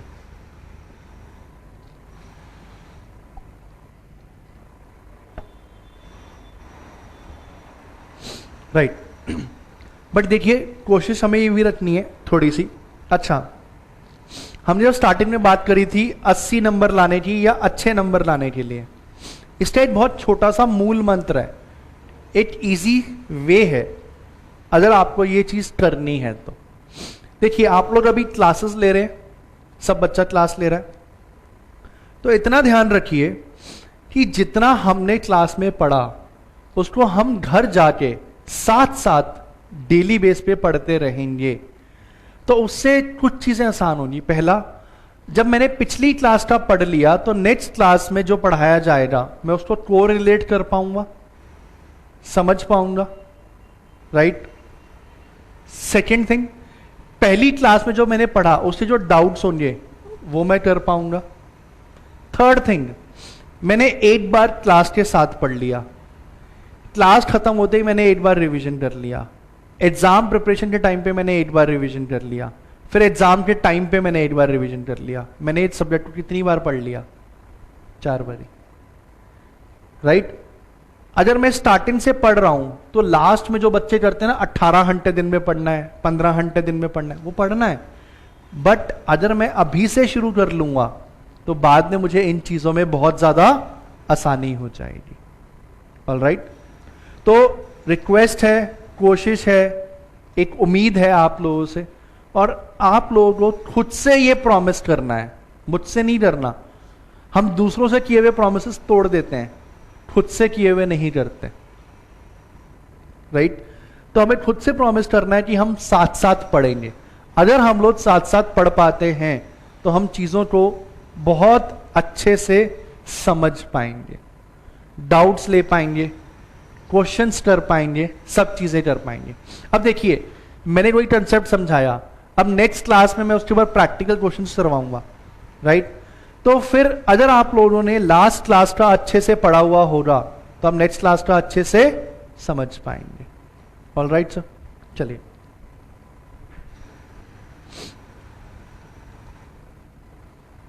यहां तक समझ में आया हम लोगों को? Any problem in this point? Any चीज जो हमें लग रहा हो कि हमारे लिए डाउट है? अभी तक मैंने कुछ भी नहीं पढ़ाया, हमने सिर्फ अभी तक क्या किया है, एक बेसिक ओवरव्यू लिया है। पहले हमने indirect tax, sorry taxing systems का लिया, डायरेक्ट टैक्स, इनडायरेक्ट टैक्स, फिर जो हमारा मेन 50 नंबर का सिंगल पार्ट है दैट इज इनकम टैक्स, उसके बारे में हमने ब्रीफ समझा है, राइट। अब देखिए, हमारे पास जब कोई भी एक्ट शुरू होता है तो श्री गणेश कहां से होता है? किसी भी एक्ट का सेक्शन नंबर 1 से। किससे? सेक्शन 1 से। सेक्शन 1 हमेशा क्या बताता है? कोई बता सकता है मेरे को?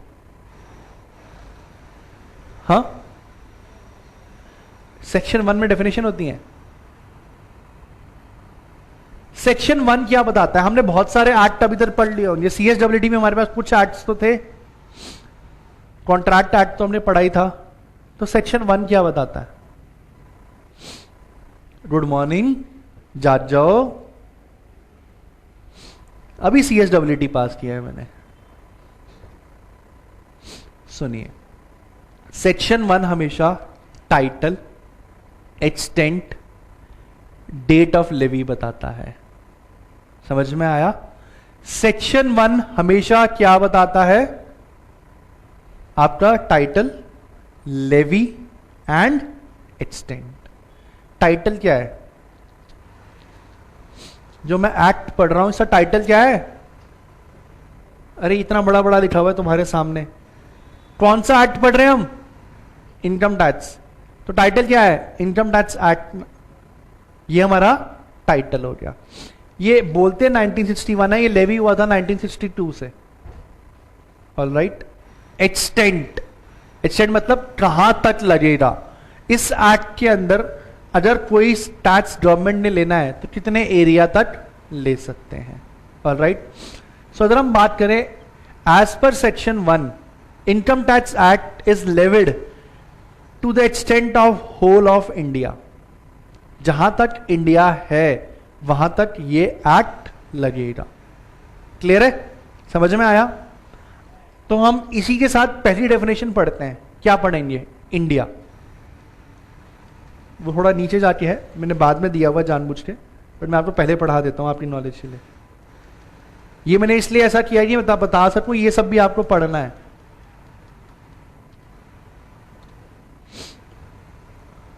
ऑलराइट। देखिए, अब हम जो ये पढ़ रहे हैं ना, it is only for this act, ये बाकी एक्ट्स के लिए नहीं है। अब हम जो यहां पढ़ रहे हैं that is the definition of India. Alright. And it is leviable, it is to be understood, it is to be applicable only and only for India और for this act, sorry, right. अब हम बात करें definition की, means. अच्छा, सबसे पहले यहां आते हैं, सेक्शन 2 क्लॉज, आगे क्या लिखा है देखिए। अब हम एक चीज समझते हैं सेक्शंस कैसे पढ़ते हैं। हमने थोड़ा बहुत समझा होगा, डिटेल में अभी हमने नहीं समझा। हमारे पास सबसे पहले आता है सेक्शन, राइट, फिर आता है सब सेक्शन, इसके नीचे आता है क्लॉज, फिर आता है सब क्लॉज। ठीक है, एक बात हमेशा याद रखना, किसी भी एक्ट में मेजॉरिटी से मेजॉरिटी केसेस में जो भी डेफिनेशंस होंगी वो होंगी सेक्शन 2 के अंडर। क्लियर है? यहां तक समझ में आया? किसमें होती हैं? सेक्शन 2 में। इसके बाद एक चीज ध्यान रखिएगा जो बहुत इंपॉर्टेंट है, जो भी डेफिनेशन का सेक्शन होता है, राइट, उसमें कभी भी सब सेक्शन नहीं होता, उसमें कभी भी सब सेक्शन नहीं होता। वहां क्या होता है? Clause, right. तो it will be section 2 clause 25। Definitions ऐसे पढ़ी जाती हैं। क्लियर है? देखिए, हम लोग ना प्रैक्टिकल भी थोड़ा बहुत समझेंगे। आप लोग एक प्रोफेशनल कोर्स कर रहे हैं, जैसे ही आप अपना एग्जीक्यूटिव लेवल पास करेंगे, आपको इंटर्नशिप करनी पड़ेगी, प्रैक्टिकल ट्रेनिंग करनी पड़ेगी किसी सीएस के अंडर या किसी कंपनी के अंडर। तो वहां पे आपको प्रैक्टिकली प्रेजेंट करना है। आप किसी डिपार्टमेंट में जाते हैं तो आपको बोलना भी होता है, और मैं वहां जाके बोल दूं सेक्शन 2 सब सेक्शन 25, जो ऑफिसर होगा अगर वो पढ़ा लिखा होगा, जजेस में तो ऐसा होता है, बट कुछ लेवल जो जूनियर लेवल ऑफिसर होते हैं वो इतना इन चीजों में इतना नहीं जाते। बट जब आप किसी भी कोर्ट में, किसी भी ट्रिब्यूनल में जाएंगे, वहां पे आपको ये चीजें आपके लिए बहुत मायने रखती हैं। आप एनसीएलटी में जाएंगे, सुना है सबने एनसीएलटी? क्या होता है NCLT? National company law tribunal, right. So जो भी हमारे ट्राइब्यूनल्स हैं या जो भी मैटर्स हैं, अगर आप वहां पे अच्छा अपना मार्क छोड़ना चाहते हैं तो आपको सही तरीके से सेक्शंस और सब सेक्शंस को पढ़ना भी आना चाहिए। तो अच्छा, यहां तक समझ में आया? अब डेफिनेशन जो है ना वो दो तरीके से शुरू होती हैं, one is means and one is include, right. तो डेफिनेशन भी होती है द टर्म इंडिया इंक्लूड्स, वो भी लिखा होता है। दोनों में डिफरेंस क्या होता है, कोई बता सकता है? बताओ बताओ, जल्दी बताओ। हाँ, वो तो मैंने बता दिया ना, एक इंक्लूसिव होता है, एक मीन्स होता है। मतलब क्या है, डिफरेंस क्या है दोनों में? देखिए, जहां पर भी डेफिनेशन मीन्स से शुरू होती है, it means it is an exhaustive definition, मतलब जितना लिखा है उतना ही आएगा। इसके बाहर अपने दिमाग पे जोर ना डालें, राइट। बिल्कुल भी दिमाग पे जोर नहीं डालना। भगवान ने बोला वैसे लिमिटेड दिया, ज्यादा यूज मत करो, सही जगह यूज कर लो। और अगर कोई भी डेफिनेशन इंक्लूसिव है तो दैट मीन्स जो लिखा है वो तो आएगा ही, बट उसका जनरल मीनिंग भी आ जाएगा। That the difference, right. That अब हम पढ़ते हैं, means the territory of India as per article 1 of the constitution, मतलब जो सारा लैंड एरिया है, right, plus all the air, मतलब जो ऊपर की बात करें या पानी की बात करें, वो सारा एरिया कवर हो जाएगा। It's territorial waters, sea bed and subsoil underlying such waters. Territorial waters कहां तक जाता है? 12 नॉटिकल माइल्स तक। TWI जो होता है वो कहां तक जाता है? 12 नॉटिकल माइल्स तक। Alright. Continental shelves, exclusive economic zones. कोई बता सकता है EEZ कहां तक जाता है? हमने पढ़ा है, ये कॉन्ट्रैक्ट एक्ट में भी पढ़ा है, जैसा कि इंडिया की डेफिनेशन में EEZ आ जाएगा, वैसे भी हमने पढ़ा है। अच्छा, आप लोग नॉटिकल माइल्स समझते हैं क्या होता है? जब हम सी में डिस्टेंस को मेजर करते हैं तो हम नॉटिकल माइल्स में करते हैं, ओके। जब हम उसका डिस्टेंस मेजर कर रहे होते हैं तो हम नॉटिकल माइल्स में कर रहे होते हैं। तो अगर हम बात करें, अगर आप लोगों ने देखा होगा तो हमारी कंट्री नीचे से कुछ ऐसी है, राइट, जो ये तीनों साइड्स सी से कवर्ड है, वाटर से कवर्ड है। तो यहां पे जब हम लोग 12 नॉटिकल माइल्स करेंगे, 12 मतलब किसी भी डायरेक्शन में, ऐसे मतलब होता है nautical mile means any direction in miles means 12 miles तक, राइट? तो वो हमारा बनता है TWI, territorial waters of India.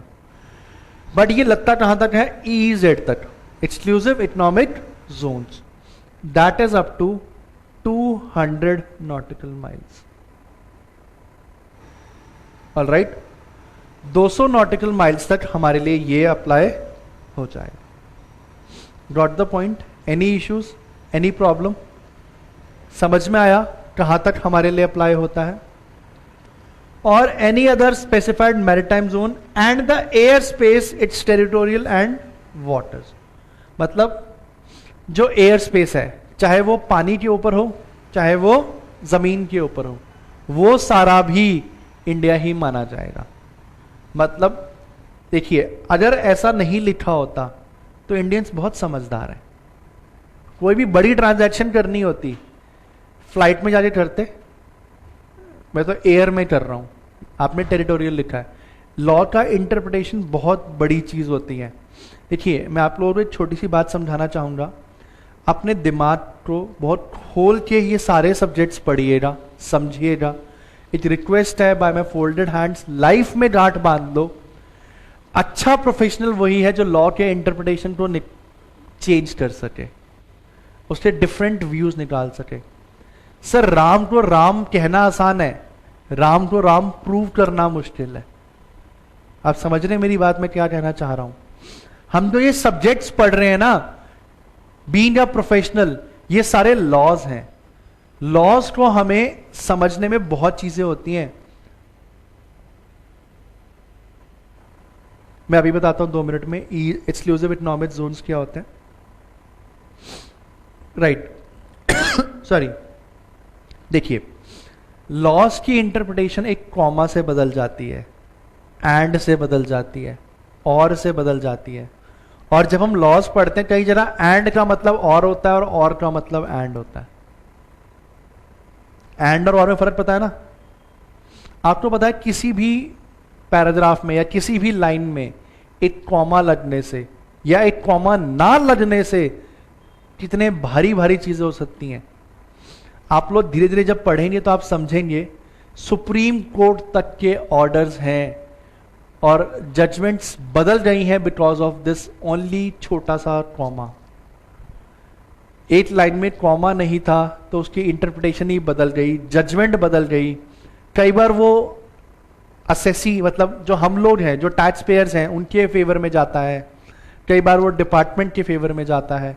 And one's gain is others loss, right? और हम लोग दोनों तरफ से काम कर सकते हैं। जो अगर हम ऐसा मत समझिएगा हम लोग डिपार्टमेंट की तरफ से नहीं काम कर सकते। आप एक चीज समझिएगा, मिनिस्ट्री ऑफ कॉर्पोरेट अफेयर्स जो होते हैं या रजिस्ट्रार जो होते हैं, वो बहुत बार प्रोफेशनल्स को भी हायर करते हैं बड़े बड़े केसेस लड़ने के लिए।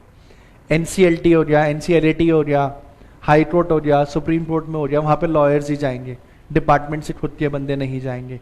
CS are also allowed to NCLT, NCLAT, ये पढ़ा होगा आप लोगों ने।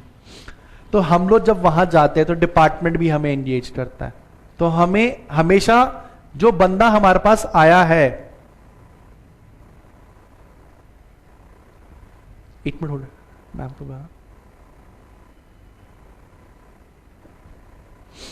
राइट।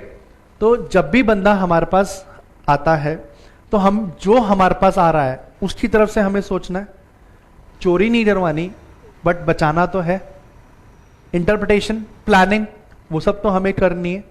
तो प्लानिंग करने के लिए हमें लॉस को समझना भी चाहिए, समझ में आना भी चाहिए उसको, राइट। तो इंटरप्रिटेशन तो तभी होगी ना जब हमें वो कॉमास का और इन सब का बाइफिकेशन पता चल पाएगा, ऑलराइट। तो वो सब चीजें हमें समझ में आनी चाहिए, वो सब चीजें हमें लागू करनी आनी चाहिए, ऑलराइट। तो वो चीज ध्यान रखिएगा सर सॉरी, कि हम हर एक चीज को अच्छे से पढ़ें। इस लेवल पे भी आप लोग लॉ कम रीड करेंगे, प्रोफेशनल लेवल जाके आप ज्यादा लॉ रीड करना शुरू करेंगे, तो उन चीजों को भी हम समझेंगे। बट हमारी कोशिश क्या है, अच्छे से समझ सकें, इंटरप्रिटेशन समझ सकें। देखिए, आप लोग का टैक्स का पेपर तो ऑब्जेक्टिव है, आई अग्रीड, बट आपका कंपनी लॉ का पेपर, बाकी सारे पेपर्स क्या है, सब्जेक्टिव में लिख के आना है, तो वहां पे आपकी प्रेजेंटेशन, आपका कॉमा, आपका फुल स्टॉप, जो हम जिसको पंक्चुएशन मार्क्स बोलते हैं, पढ़े थे ना, कई सारे मार्क्स होते हैं, एक्सक्लेमेशन मार्क होता है, full stop is also mark, comma, inverted commas, bracket, सब चीजों का रेलेवेंस होता है।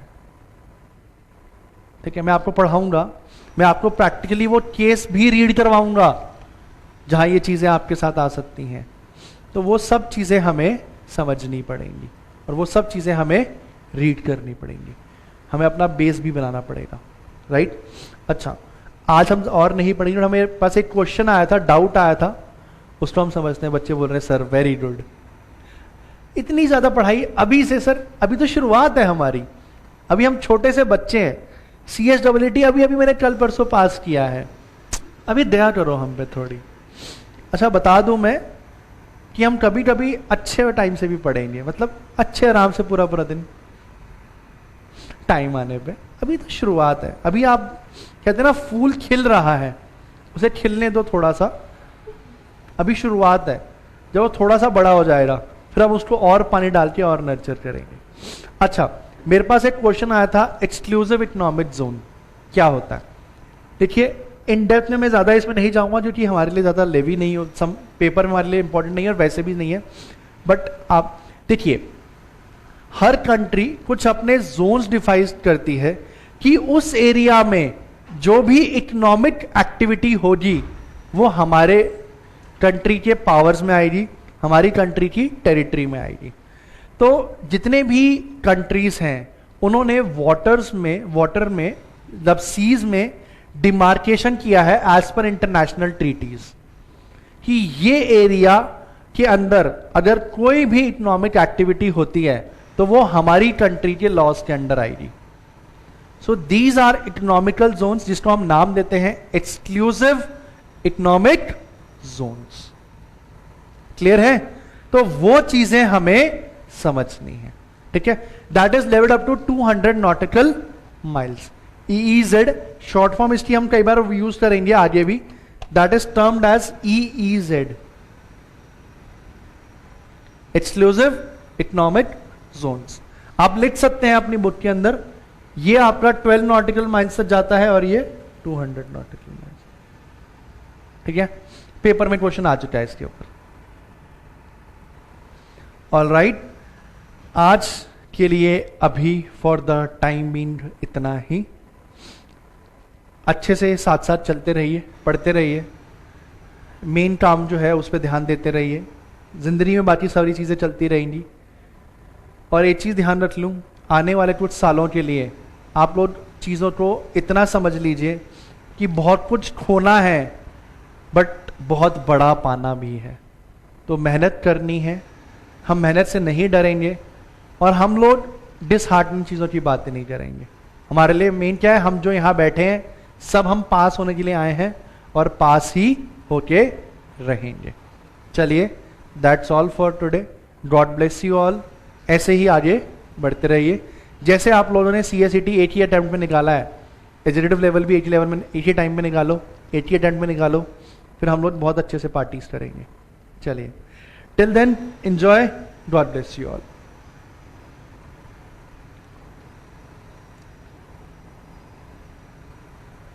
उनको बुला देना।